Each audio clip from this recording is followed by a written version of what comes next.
Assalamualaikum warahmatullahi wabarakatuh. Di sini saya akan menjelaskan tentang perubahan sosial.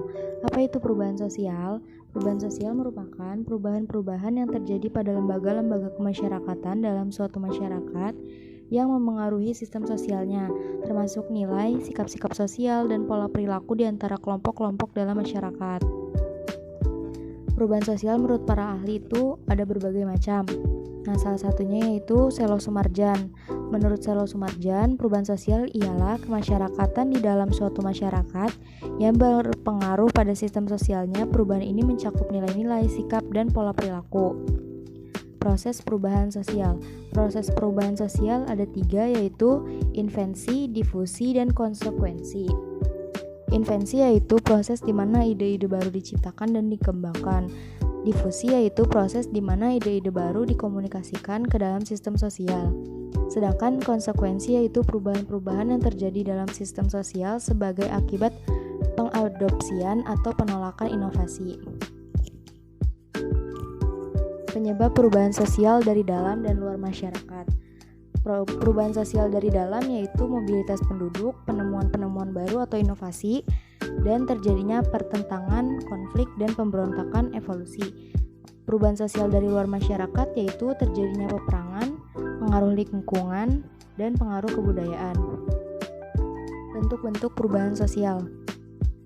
1. Berdasarkan kecepatan berlangsungnya. Kecepatan berlangsungnya ini ada 2, yaitu perubahan lambat dan perubahan cepat. Berdasarkan ukuran perubahan, ada perubahan kecil dan perubahan besar. Berdasarkan alasannya, ada 2 juga, yaitu perubahan yang dikehendaki atau direncanakan dan perubahan yang tidak dikehendaki atau direncanakan. Berdasarkan sifat perubahan, yaitu perubahan struktural dan perubahan proses.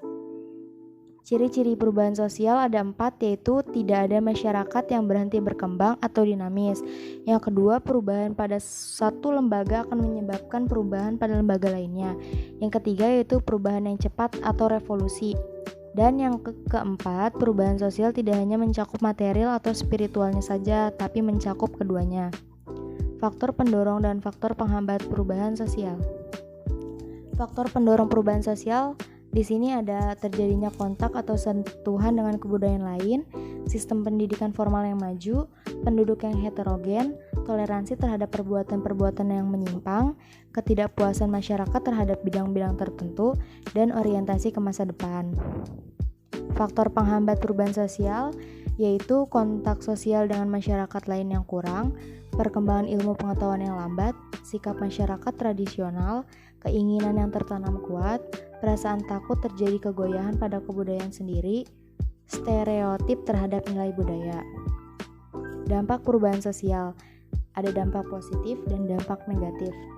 Dampak positifnya yaitu 1. Munculnya nilai dan norma baru, 2. Adanya struktur dan hubungan sosial baru yang lebih manusiawi, 3. Berkembangnya lembaga sosial baru, 4. Kemajuan di bidang kehidupan baik sosial, ekonomi, maupun budaya. Dan yang kelima yaitu kemajuan teknologi di berbagai bidang kehidupan. Dampak negatifnya yaitu adanya disorientasi nilai dan norma yang berlaku, munculnya konflik sosial baik vertikal maupun horizontal, tidak berfungsinya lembaga sosial secara optimal, munculnya krisis multidimensi dalam masyarakat, dan yang terakhir terjadinya kerusakan lingkungan akibat perubahan pola hidup. Mungkin itu saja penjelasan dari saya, kurang lebihnya mohon maaf. Sekian, terima kasih. Wassalamualaikum warahmatullahi wabarakatuh.